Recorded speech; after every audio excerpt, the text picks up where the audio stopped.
Évangile selon Marc, chapitre 5, passage 2, guérison de la femme et résurrection de la jeune fille.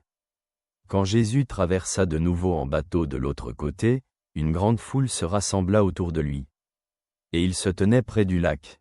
Alors arriva un des chefs de la synagogue, nommé Jaïr. En le voyant, il se jeta à ses pieds et le supplia avec insistance, « Ma petite fille est sur le point de mourir. Viens, pose tes mains sur elle pour qu'elle recouvre la santé et vive. » Il partit donc avec lui, et une grande foule le suivait et le pressait de toutes parts.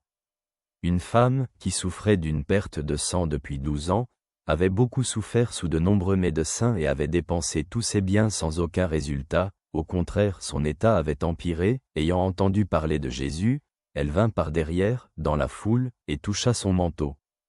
Car elle se disait, « Si je peux seulement toucher son manteau, je serai guérie. » Sa perte de sang s'arrêta aussitôt et elle sentit dans son corps qu'elle était guérie de son mal. Mais Jésus, conscient aussitôt qu'une puissance était sortie de lui, se retourna dans la foule et dit, « Qui a touché mon manteau ?» Ses disciples lui dirent, « Tu vois bien que la foule te presse de toutes parts et tu demandes, « Qui m'a touché ?»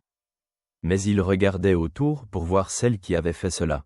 Alors la femme, effrayée et tremblante, sachant ce qui lui était arrivé, vint se jeter à ses pieds et lui dit toute la vérité. Il lui dit alors, « Ma fille, ta foi t'a sauvée. Va en paix et sois guérie de ton mal. » En lisant ces mots, réfléchissons plus profondément. Dans cette histoire, Jésus montre à quel point la foi est puissante et comment il est prêt à répondre à toute demande d'aide, quelles que soient les circonstances.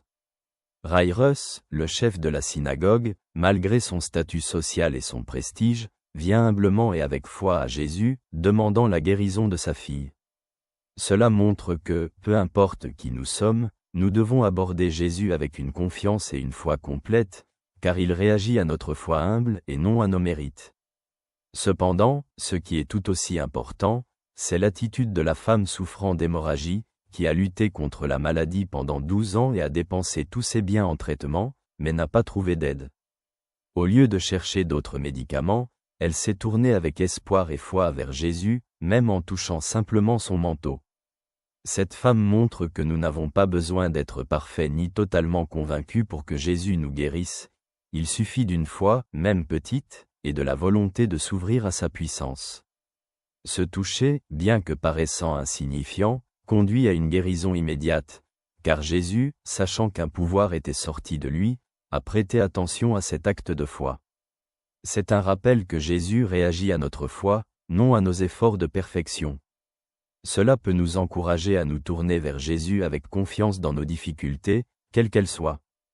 Sa puissance est accessible à quiconque le cherche avec foi, et bien qu'il semble parfois que nous attendons longtemps une réponse, Jésus répond à nos appels à l'aide en son temps. Enfin, Jésus montre que non seulement la puissance, mais aussi l'amour et la compassion guident son action. Après avoir guéri la femme, au lieu de se concentrer uniquement sur le miracle, Jésus exprime son souci pour sa foi, l'assurant de la guérison et de la bénédiction. C'est une preuve que son action est toujours en lien avec l'amour et le désir de notre bien.